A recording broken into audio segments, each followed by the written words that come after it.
Praise the Lord. आज पुन्हा एकदा एक नवीन विषय घेऊन मी आलेले आहे. आज आपण एक नवीन शुभवर्तमान सुरू करणार आहोत. ते म्हणजे योहानकृत शुभवर्तमान. तर योहानकृत शुभवर्तमान लिहिण्याच्या आधीची पार्श्वभूमी काय आहे, रूपरेषा काय आहे, हे आपण आता बघू.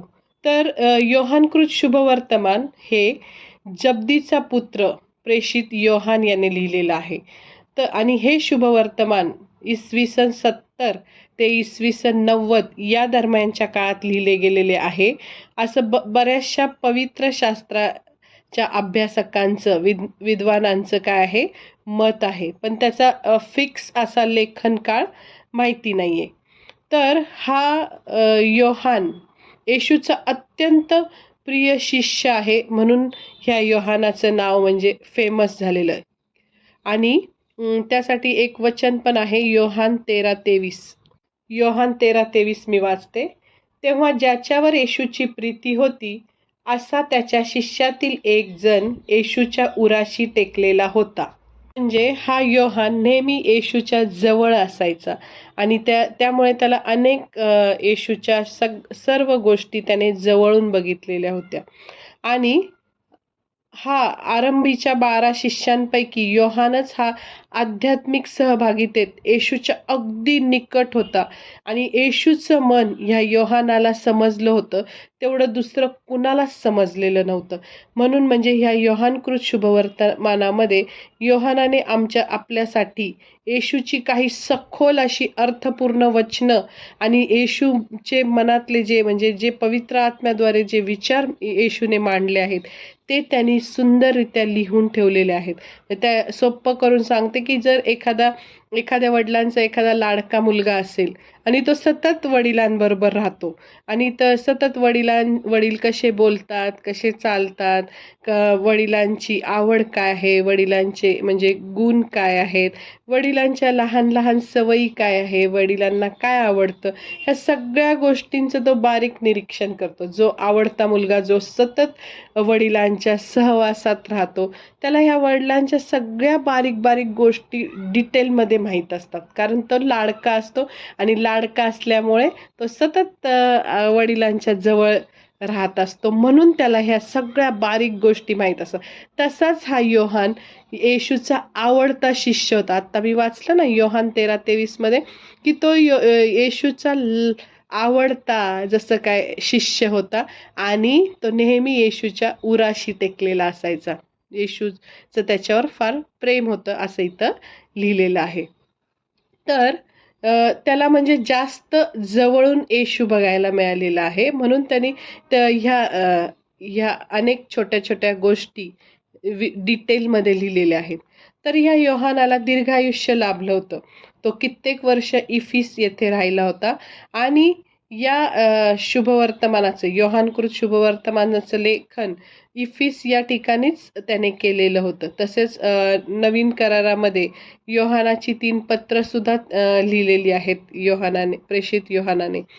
आणि मग त्याच्या आयुष्याच्या शेवटी योहानाला काय केलं, हद्दपार करून भूमध्य समुद्रात असलेल्या पात्म बेटावर नेऊन ठेवलं आणि तिथं नेऊन ठेवलेलं असताना योहानाला पुन्हा एकदा प्रभू येशू ख्रिस्ताचं प्रगटीकरण झालं. आणि मग त्या प्रगटीकरणाचं योहानाने केलेलं वर्णन म्हणजेच नव्या करारातलं सगळ्यात शेवटचं पुस्तक प्रगटीकरणाचं पुस्तक होय. म्हणजे अद्भुत रीतीने देवाने त्याचा पवित्र आत्म्याद्वारे नाही का बायबलची ही पुस्तकं लिहिण्यासाठी उपयोग करून घेतला. नंतर आपण एक फरक लक्षात येतो आपल्याला की मत्ते, मार्क, लूक यांनी लिहिलेल्या शुभवर्तमानापेक्षा योहानाचं शुभवर्तमान सर्वस्वी वेगळं आहे. कसं बरं वेगळं आहे? कारण योहानाच्या शुभवर्तमानात आपल्याला ख्रिस्ताचं मन आणि ख्रिस्ताचा आत्मा यांचं अधिक सखोल म्हणजे डीप असं दर्शन आपल्याला योहानाच्या शुभवर्तमानामध्ये समजतं. म्हणजे योहानाने ख्रिस्ताच्या स्वभावाचं वर्णन अधिक एकदम तपशीलवार केलेलं आहे. ख्रिस्ताने स्वतःविषयी दिलेली शिकवण योहानाने त्या काळी लिहून ठेवली होती की नाही का. येशू प्रत्येक वेळेस म्हणायचा बघा, मीच जीवनाची भाकर आहे, योहान 6:35. मी जगाचा प्रकाश आहे, योहान 8:12. मी उत्तम मेंढपाळ आहे, योहान 10:11. मी दार आहे, योहान 10:9. मी खरा द्राक्षवेल आहे, योहान 15:1. आणि मार्ग, सत्य व जीवन मीच आहे, योहान 14:6. हे सर्व येशूने स्वतःविषयी नोंदवलेली येशूने स्वतःविषयी दिलेली जी शिकवण आहे ती योहानाने डिटेलमध्ये सगळी लिहून ठेवली होती. आणि योहानाने काय केलेलं, येशूने आपल्या शिष्यांबरोबर जे एकदम गहन असं संभाषण केलं होतं की नाही शेवटल्या भोजनाच्या वेळेस, ते दीर्घ संभाषण म्हणजे खूप मोठं संभाषण होतं. असं काय शॉर्टमध्ये एक पॅरेग्राफ नव्हता बोलला येशू. मोठं असं संभाषण त्या सगळ्या अध्यायामध्ये आपल्याला बघायला मिळतं. योहानाच्या पुस्तकातलं अध्याय 14 ते 17 हे डिटेलमध्ये जे संभाषण येशूने त्यांच्याबरोबर केलं ते लिहून ठेवलेलं आहेत योहानाने. आणि मग ह्या आपल्याला पवित्र आत्म्यासंबंधीचं अधिक ज्ञान जर मिळवायचं असेल तर ते योहानकृत शुभवर्तमानातूनच आपल्याला मिळतं. म्हणजे ख्रिस्ताचा आत्मा आपल्यामध्ये राहत नसेल तर आमच्या हातून कोणतंच कार्य होणार नाही, असं ह्या योहानकृत शुभवर्तमानामध्ये सांगितलेलं आहे. आपण वाचू योहान 15:5. मीच वेल आहे, तुम्ही फाटे आहात. जो माझ्यामध्ये राहतो आणि मी ज्याच्यामध्ये राहतो तो पुष्कळ फळ देतो, कारण माझ्यापासून वेगळे असल्यास तुम्हाला काही करता येत नाही. आमेन. काय म्हटलेलं आहे इथं येशूने, की जर ख्रिस्ताचा आत्मा आपल्यामध्ये राहत नसेल तर आपल्या हातून कोणतंही कार्य होणार नाही. जर ख्रिस्त असेल तरच, ख्रिस्ताचा आत्मा असेल तरच आपण अनेक मोठी मोठी कार्य करू शकतो, असं इथं लिहिलेलं. विश्वासणाऱ्यांच्या जीवनामध्ये पवित्र आत्माच त्यांना सामर्थ्य देतो आणि ते सामर्थ्य, ते मदत पवित्र आत्म्याद्वारे त्यांना मिळते आणि त्यामुळे ख्रिस्ताचं कार्य सतत चालू राहतं. हे योहानाने इथं काय केलेलं आहे, आपल्याला सर्वांना दाखवून दिलेलं आहे. मग आपण पहिली 3 शुभवर्तमाने आणि योहानाचं शुभवर्तमान एकत्रित केलं असता तर आपल्याला कळतं की येशूचं जीवन व सेवा कार्य यांचं एक परिपूर्ण चित्र आपल्याला समजतं. म्हणजे की कशा प्रकारे येशू 3.5 वर्षाच्या काळात कसं सेवा कार्य येशूने केलं हे आपल्याला समजतं. पण या सर्वांपेक्षा योहानाने हे शुभवर्तमान ज्या हेतूने लिहिलेलं आहे तो हेतू होता, तो आपण विशेष करून लक्षात ठेवायचा. तो हेतू असा होता, येशू हाच देवाचा पुत्र आहे असा तुम्ही विश्वास ठेवावा आणि विश्वास ठेवल्याने तुम्हाला त्याच्या नावात जीवन प्राप्त व्हावे. योहान 20:31. तर अशा प्रकारे आपण आता ही रूपरेषा बघितली की योहानाने कशा प्रकारे त्याच्या शुभवर्तमानामध्ये डिटेलमध्ये आपल्याला शिकवले. तर आज आपण योहानाचं शुभवर्तमान पहिला अध्याय त्याचे 1 ते 5 वचनं बघणार आहोत. मी ते वाचते. योहानकृत शुभवर्तमान पहिला अध्याय 1 ते 5 वचने. प्रारंभी शब्द होता आणि शब्द देवासह होता आणि शब्द देव होता. तोच प्रारंभी देवासह होता. सर्व काही त्याच्याद्वारे झाले आणि जे काही झाले ते त्याच्या वाचून झाले नाही. त्याच्या ठायी जीवन होते व ते जीवन मनुष्य मात्राचा प्रकाश होते. तो प्रकाश अंधारात प्रकाशतो तरी अंधाराने त्याला ग्रासले नाही. आमेन. पहिल्या वचनात आपण काय वाचलं की प्रारंभी शब्द होता आणि शब्द देवासह होता आणि शब्द देव होता. तर शब्द म्हणजे काय? प्रारंभी शब्द होता हा शब्द म्हणजे ख्रिस्त, येशू ख्रिस्त, असं ह्या योहानाने लिहिलेलं आहे. त्याच्या पुढे लिहिलं आहे की शब्द देही झाला आणि त्याने आम्हामध्ये वस्ती केली. मग आता योहानकृत शुभवर्तमानाच्या सुरुवातीलाच म्हणजे असं ठामपणे सांगतो की योहान योहानाने हे ठामपणे आपल्याला सांगितले की येशू ख्रिस्त हा काही सामान्य मानव नाहीये, म्हणजे सर्वसाधारण माणूस नाहीये, तर तो देवाचा शब्द असून जगाच्या उत्पत्तीपूर्वीपासून तो देवाबरोबर आहे. योहानाने सांगितलेलं आहे शब्द म्हणजे ख्रिस्त, जो आरंभापासून अस्तित्वात आहे आणि जगाला उत्पन्न केलं त्याही अगोदर ख्रिस्ताचं अस्तित्व आहे असं इथं सांगितलेलं आहे. मग त्यासाठी आपण योहान 17:5 वाचू, म्हणजे आपल्याला अजून कळेल. योहान 17:5 मी वाचते. तर आता हे बापा, जग होण्यापूर्वी जे माझे गौरव तुझ्याजवळ होते त्याच्या योगे तू आपल्या आपणाजवळ माझे गौरव कर. इथं काय लिहिलंय, येशूनी काय बोललाय की तर आता हे बाप्पा, जग होण्यापूर्वी जे माझे गौरव तुझ्याजवळ होते, म्हणजे आपल्याला हे कळाले की जग निर्माण होण्यापूर्वी येशू तिथं देवासह उपस्थित होता. तर मग इथं पवित्र शास्त्रामध्ये पहिलं वचन आपण बघतो की प्रारंभी देवाने आकाश व पृथ्वी ही उत्पन्न केली. हे उत्पत्ती 1:1 मध्ये आपण वाचतो. पण ख्रिस्त तो प्रारंभ होण्याच्या पूर्वी देवाबरोबर होता. म्हणजे प्रारंभ कधी, म्हणजे ज्या सगळ्यात आधी देवाने नाही का आकाश व पृथ्वी निर्माण केली त्याच्याही आधी हा ख्रिस्त, येशू ख्रिस्त देवाबरोबर होता. कारण देवाला आपल्याला माहिती आहे, देवाला आरंभ नाही व देवाला शेवटही नाही. देवाला म्हणजे देवाचं अस्तित्व कायम आहे, तो नेहमीच आहे, त्याचं अस्तित्व आहे आणि देवाचा शब्द हा नेहमी त्याच्याबरोबर असतो. तर देवाचा शब्द म्हणजे कोण? येशू ख्रिस्त. तर देव आपल्या विरहित कधीही नाही आणि नव्हता. म्हणजे प्रारंभीच्या आधीपासून ख्रिस्त म्हणजे शब्द देवासह होता. म्हणजे उत्पत्ती होण्यापूर्वी, जगाची निर्मिती होण्यापूर्वी येशू ख्रिस्त देवासह होता असं इथं सांगितलं आहे. शब्द देवासह होता याचा अर्थ म्हणजे देव आणि शब्द यांच्यामध्ये काहीतरी फरक आहे. म्हणजे ते एकच नाहीत, ते भिन्न आहेत. कारण देव वेगळा आणि शब्द वेगळा. जसं एखादा पिता व त्याचा मुलगा हे वेगवेगळे असतात, तसं हे दोघं पण काय आहेत? वेगवेगळे आहेत. मग योहान पुढे काय सांगतो आपल्याला की शब्द देव होता. पहिल्या वचनात आपण वाचलं की शब्द देव होता. मग ख्रिस्त इथं काय दाखवलेलं योहानाने आपल्याला की येशू ख्रिस्त फक्त देवासह नव्हता, तर येशू ख्रिस्त हा खुद्द देव होता. शब्द देव होता, म्हणजे येशू ख्रिस्त हा देव होता असं इथं त्याने काय केलेलं आहे? आपल्याला प्रगट केलेलं आहे.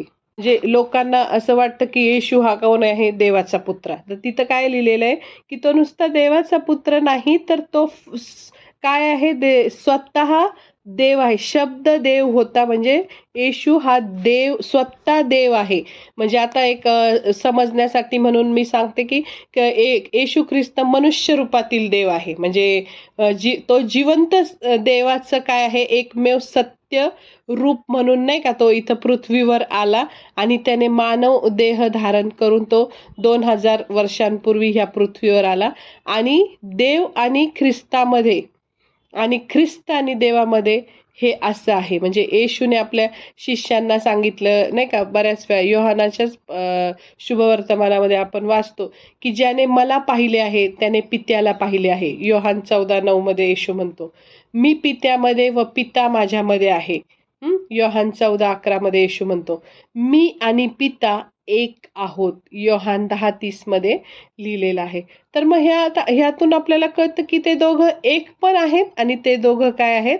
भिन्न पण आहेत. मग तिसऱ्या वचनात काय आपण बघतो?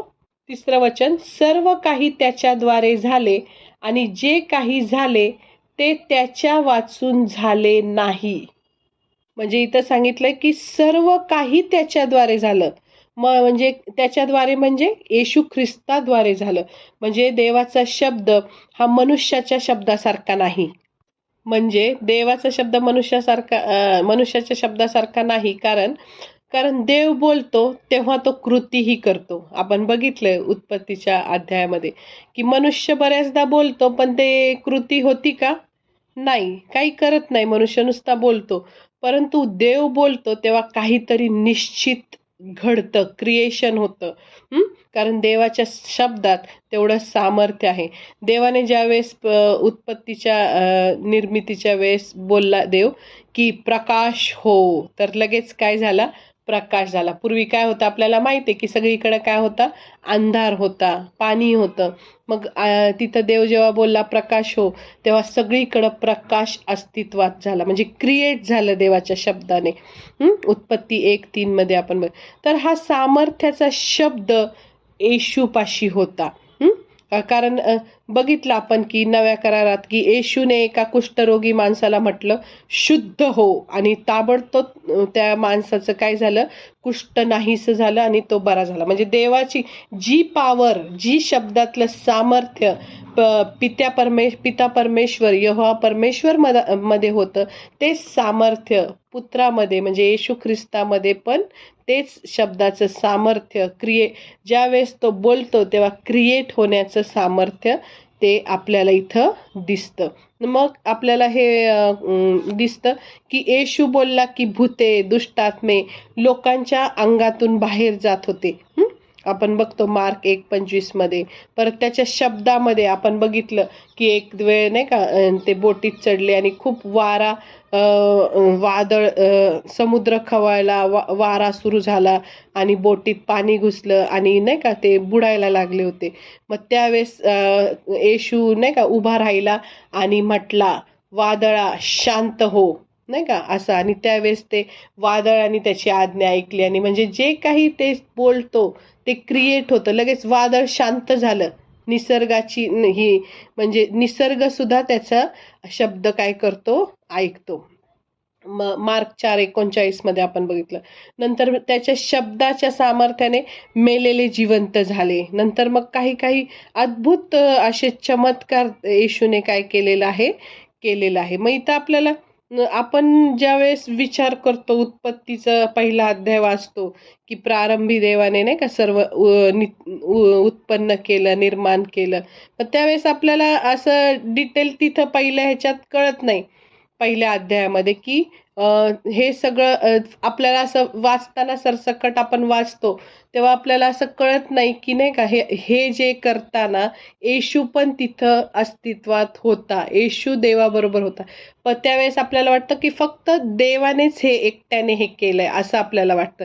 तर देवाने नाही, तर ते देवासोबत हा प्रभू येशू ख्रिस्त होता आणि पवित्र आत्मा सुद्धा प्रारंभी हे सर्व निर्माण करण्यापूर्वी, पृथ्वी निर्माण करण्यापूर्वी, हे सगळं क्रिएशन करण्यापूर्वी हा त्रैक्य देव तिथं अस्तित्वात होता हे आपल्याला कळतं. म्हणजे पहिला अध्याय वाचला तर आपल्याला वाटतं की फक्त देवाने हे केलं. पण आता योहानकृत शुभवर्तमान वाचलं तेव्हा आपल्याला कळतं की येशू पण तिथं हजर होता. कारण तो इथे आपण वाचलं ना की तोच देव होता. तो देवासह पण होता आणि तो स्वतः काय होता? देव होता, असं इथं सांगितलेलं आहे. ख्रिस्ताद्वारे सर्व काही झालं. देवाने आकाश आणि पृथ्वी उत्पन्न केली तेव्हा ती त्याच्या शब्दाच्या द्वारे म्हणजे ख्रिस्ताद्वारे निर्माण केलेली आहे, असं इथं लिहिलेलं आहे. शब्दाच्या द्वारे निर्माण केले आकाश आणि पृथ्वी. आणि शब्द कुणाला म्हटलंय? येशू ख्रिस्ताला. तर सर्व काही ख्रिस्ताच्या द्वारेच निर्माण केलेलं आहे. मग इथं असं म्हणजे ख्रिस्ताच्या द्वारे निर्माण केलेले म्हणजे ख्रिस्ताने ते निर्माण केलेलं आहे. सर्व काही त्याच्याद्वारे व त्याच्यासाठी निर्माण झाले आहे. बघा कलसीकराचं पहिलं पत्र आणि 15 ते 17 या वचनामध्ये इथं लिहिलेलं आहे, सर्व काही त्याच्याद्वारे व त्याच्यासाठी निर्माण झालेले आहे. तर ख्रिस्त देवाचा समर्थ शब्द आहे आणि देव आमच्याशी आपल्या पुत्राच्या द्वारे बोलला आहे. इब्री 1:1-3 हे आपण बघू.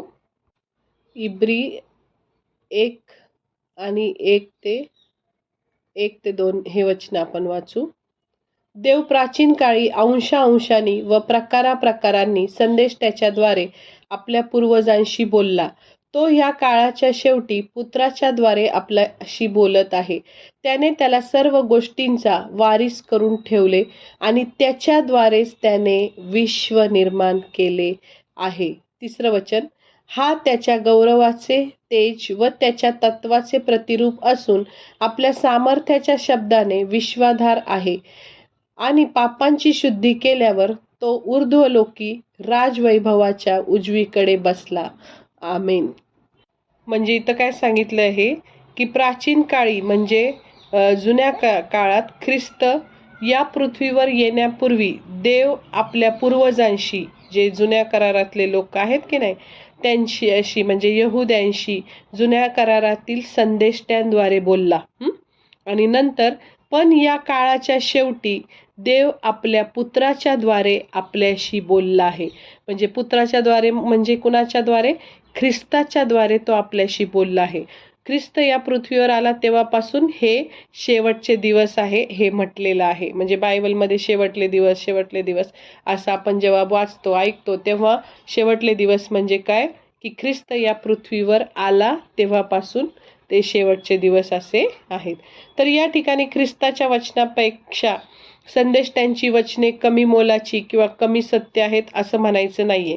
पण फरक असा आहे की जुन्या करारातील संदेष्ट्यांनी ख्रिस्ताकडे जात असलेला मार्ग दाखवला. त्यांनी सांगितलं की ख्रिस्ताचं राज्य येत आहे, म्हणजे भविष्यवाणी केल्या, भाकीत केलं. परंतु ख्रिस्त स्वतःच ते पूर्ण झालेलं भविष्य होता. नवा करार हा म्हणजे जुन्या करारातील वचन आणि त्याची भविष्य यांची पूर्तता करणारा आहे हे आपल्याला इथं कळतं. मग देवाचा पुत्र येशू ख्रिस्त ही कशी व्यक्ती आहे? तर इथं लिहिलेलं आहे की म्हणजे देवाचा पुत्र येशू ख्रिस्त हा सर्व गोष्टींचा वारस आहे. सर्व सामर्थ्य आणि अधिकार काय आहे? ख्रिस्ताचा आहे. मत्ते 28:19 मध्ये बघतो आपण की देवाने ख्रिस्ताद्वारे सर्व विश्व निर्माण केलं आहे. अनेक वचन आहेत, आता मी रेफरन्स सांगत नाही कारण खूप वेळ जातो. मग या विश्वाच्या निर्मितीपासून ख्रिस्त देवाबरोबर होता. देवाने जे काही उत्पन्न केले ते ख्रिस्ताद्वारेच उत्पन्न केलं असं आपण इथं वाचलेलं आहे. आणि मग अजून काय सांगितलंय की इथं की ख्रिस्त देवाच्या गौरवाचा प्रकाश आहे. ज्याप्रमाणे सूर्याच्या प्रकाशाने पृथ्वी उजळून निघते, त्याप्रमाणे ख्रिस्ताचा प्रकाश हा मानवी अंतकरणे काय करतो? उजळून काढतो. आणि ख्रिस्त हाच देवाचं काय आहे? प्रतिरूप आहे इथं सांगितलेलं आहे. म्हणजे तो देवाचं प्रगटीकरण आहे. आम्ही विश्वासाद्वारे जेव्हा ख्रिस्ताला आध्यात्मिक दृष्ट्या पाहतो, ओळखतो, तेव्हा आम्ही देवाला पण पाहतो आणि देवाला पण ओळखतो. कारण ते दोघं काय आहेत? एक आहे. मग अशी मी सगळे वचनं ती सांगितलेली आहेत.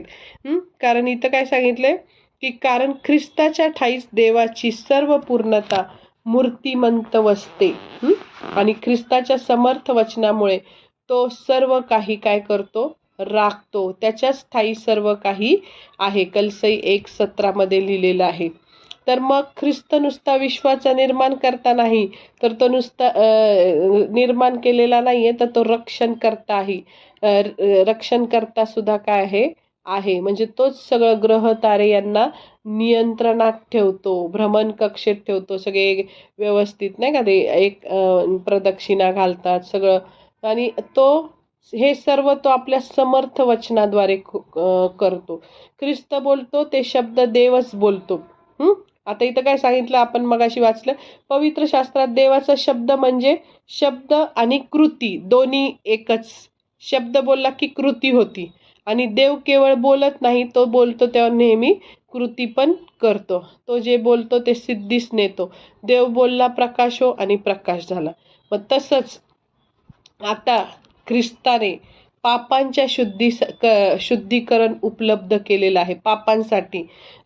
त्याने आमच्या पापांची क्षमा व्हावी म्हणून, आम्ही शुद्ध व्हावं म्हणून आमच्यासाठी स्वतःचा यज्ञ अर्पण केला. पूर्वी प्राणी अर्पण करायचे ना यज्ञ पशु म्हणून, पण त्याने आमच्या बदली आमच्या पापांची शिक्षा त्याने भोगली आणि आमच्यासाठी ख्रिस्त प्रायश्चित्ताचं अर्पण झाला. आणि ख्रिस्ताद्वारे, त्याच्या रक्ताद्वारे, त्याच्या आत्मसमर्पणाद्वारे त्यावर विश्वास ठेवणारे ते देवाच्या दृष्टीने काय होतात? आता शुद्ध आणि नीतिमान ठरवले गेले आहेत. रोम 3:24 मध्ये लिहिलेलं आहे. आणि मग ख्रिस्ताला ठार मारल्यानंतर तिसऱ्या दिवशी तो मेलेल्यातून पुन्हा उठला आणि तो देवाच्या काय केलं? उजवीकडे स्वर्गात बसलेला आहे. म्हणजे मग आपल्याला हे कळतं की ख्रिस्त फक्त एक आता याजक नाहीये. ख्रिस्ताच्या रक्तामुळे आपण शुद्ध झालोय. तो संदेशता याजक नाही, तर तो आता राजांचा राजा आहे. तो स्वर्गात त्याच्या सिंहासनावर देवाच्या उजवीकडे बसलेला आहे असं आपल्याला इथं कळालेलं आहे. मग याच कारणाने चौथ्या वचनात योहान म्हणतो बघा, चौथ्या वचनात की त्याच्या ठायी जीवन होते. मग देवाने ख्रिस्ताच्या ठायी जीवन उत्पन्न केलं होतं. त्याने केवळ देहाचं जीवन उत्पन्न केलं नव्हतं, म्हणजे येशू देहरूपाने आला म्हणजे देहात तो आला असं दैहिक जीवन उत्पन्न केलं नव्हतं, तर आध्यात्मिक आणि सार्वकालिक जीवनही येशूच्या द्वारे निर्माण केलं देवाने. योहानाने लिहिले की देवाने आपल्याला सार्वकालिक जीवन दिलं आहे आणि हे जीवन त्याच्या पुत्राच्या ठायी आहे. 1 योहान 5:11 मध्ये लिहिलेलं आहे. परत दुसरं एक वचन आहे, येशूने म्हटले आहे, मी तर त्यांना जीवन प्राप्ती व्हावी व ती विपुलपणे व्हावी म्हणून आलो आहे. योहान 10:10. पुनरुत्थान व जीवन मीच आहे. योहान 11:25. मार्ग, सत्य व जीवन मीच आहे. योहान 14:6. म्हणजे इथं आपल्याला हे कळतं की जीवनाबरोबर नेहमीच प्रकाश असतो. आणि जर वास्तविक आपण बघितलं तर जीवन हे सगळं आपलं प्रकाशावरच अवलंबून असतं. प्रकाश नसेल तर आपल्याला जीवन जगता येईल का? नाही. तर देवाने सर्वप्रथम काय केलं? प्रकाश उत्पन्न केला आणि नंतर जीवन निर्माण केलं. मग आम्ही ख्रिस्ताच्या द्वारे ज्या वेळेस जीवनाचा स्वीकार करतो तेव्हा आम्हाला ख्रिस्ताचा प्रकाश देखील मिळतो. आणि त्याचा प्रकाश विवेकाचा आणि बुद्धीचा प्रकाश आहे.